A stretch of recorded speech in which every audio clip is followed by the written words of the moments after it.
for your commencement from one of the finest universities in the world. sharaf ayay ii tahay maanta in aan idinkala hadlo mid ka mid ah jaamacadaha adduunka ugu wanaagsan. runta haddii aan idin sheego weligay kulliyad kamaan qalin jabin. tanina waa markii iigu dhoweyd qalin jabin kulliyadeed. haddaba maanta waxaan rabaa in aan idin sheego 3 sheeko oo noloshayda ku saabsan.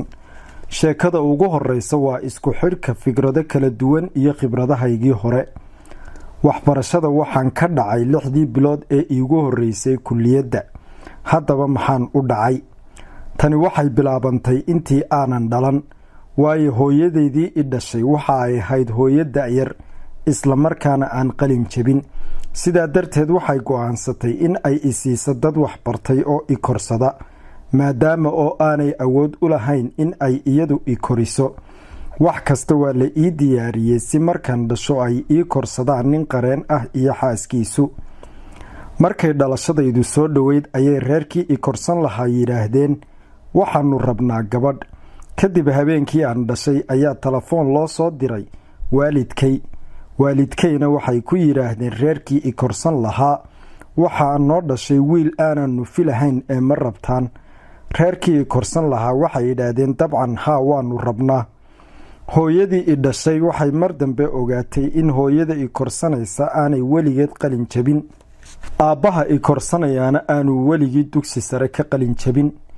kadib hooyaday waxay diiday in ay saxaaxdo waraaqihii ugu dambeeyey ee korsashada, laakiin waxa ay saxaaxday dhowr bilood kadib markii waalidkii i korsan lahaa ay ballan qaadeen in ay kulliyad igu dari doonaan.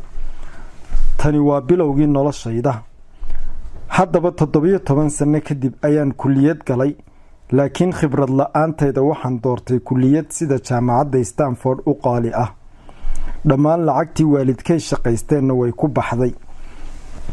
haddaba 6 bilood kadib waxaan arki waayey faa'iidada ay kulliyaddu ii leedahay. lacagtii waalidkay ay shaqeeyeen oo dhanna way ku qarash garaynayeen. sidaa darteed waxa aan go'aansaday inaan kulliyadda iskaga baxo. run ahaantii xoogaa cabsi ah ayuu lahaa go'aankani, laakiin si fiican ayuu iigu shaqeeyey.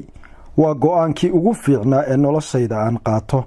isla markii aan kulliyadda ka hadhay waxaan joojiyey qaadashada fasalladii aan i xiise gelinayn, waxaanan bilaabay kuwii aan jeclaa.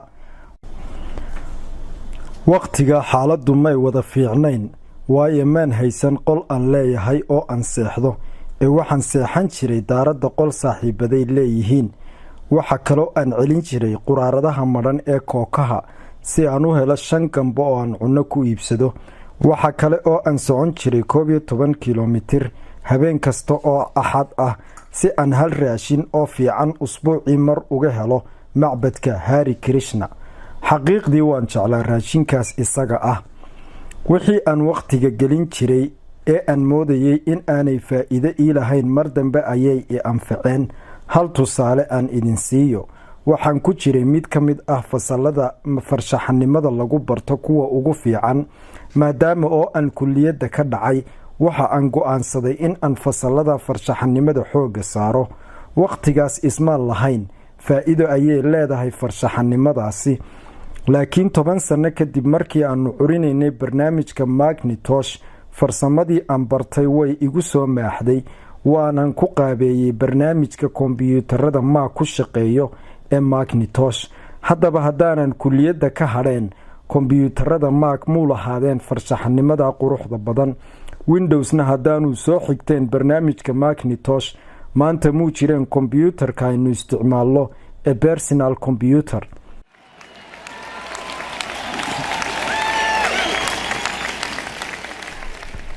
haddaanan kulliyadda ka dhaceen maan galeen fasallada farshaxanimada, kombiyuutaraduna maanta may yeesheen farsamadaasi quruxda badan.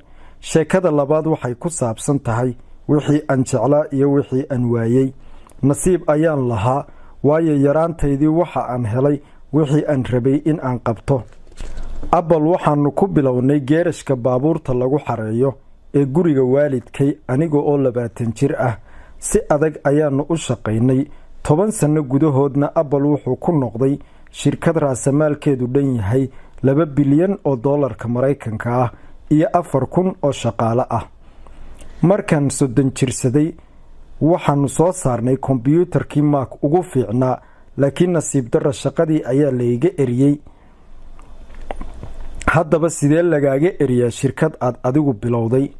aniga iyo kooxdaydii Apple-ku waxaanu shaqaalaysiinay qof aanu u aragnay inuu maskax badan yahay isla markaana shirkadda anfacayo. kadibna isagii ayaa la igu bedelay. sanad kadib anna waa lay eriyey.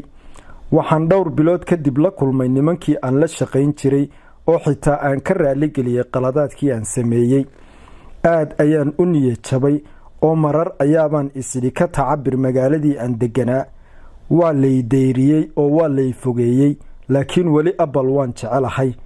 in Apple la iga eriyaana way ii fiicnayd oo dadaal cusub ayay ii horseeday. 5 sano ee xigay waxaan bilaabay shirkad kale oo la yiraahdo Next iyo shirkad iyana loo yaqaan Pixar. waxa kaloon isla markaa curiyay filimkii ugu horeeyay ee kartoon ahaa oo la odhan jiray Toy. waqtigan aynu joognana Pixar waa istuuriyaha aflaanta kartoonka ugu fiican. haddaba intaa kadib isbedel aad u weyn ayaa dhacay. Apple ayaa shirkadii Next iibsatay. anna Apple ayaan ku soo laabtay oo dib uga shaqo bilaabay. xaqiiqdii haddaan Apple layga eriyeen waxaas oo horumar ahi ma yimaadeen. marmarka qaar noloshu way kugu adkaan kartaa laakiin ha niyad jabin ee hore u sii soco. waxaan